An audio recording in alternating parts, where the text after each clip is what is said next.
تم يوم أمس عرض الإعلان الأول من مسلسل مؤسس عثمان الحلقة 173، وذلك فور نهاية الحلقة 172، حيث كان المشهد الأبرز في الإعلان يدور حول حليمة، وهي ابنة بالا والتي ضاعت وهي طفلة صغيرة.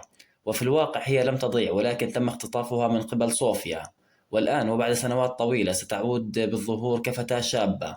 حليمة أصبحت الآن تعتقد أن صوفيا هي والدتها، حيث أن صوفيا هي من قامت بتربيتها، وقامت أيضا بتغيير اسمها لبوانا. وبكل تأكيد فإن صوفيا قامت بتدريبها وتدجيشها على عثمان، والقول أن عثمان وقبيلته هم أعداؤنا. وشاهدنا في الإعلان عثمان وهو يخبر بالا بعد رؤيته لبوانا، والتي لا يزال لا يعلم أنها ابنته، كيف أنها تشبه بالا، قائلا لها أن شعرها مثل شعرك وعيونها مثل عيونك. الممثلة التي ستقوم بتجسيد شخصية حليمة هي آسيا أغاتش، كما أخبرتكم في الفيديو السابق. وكما أخبرتكم أيضا فإن شخصيتي غانجار وسانجار سيغادران المسلسل، حيث شاهدنا في الإعلان عثمان وهو يطالب بمعاقبتهما بتهمة الخيانة. في النهاية شكرا لكم على حسن المتابعة، رجاء الاشتراك في القناة والإعجاب بالفيديو. السلام عليكم ورحمة الله وبركاته.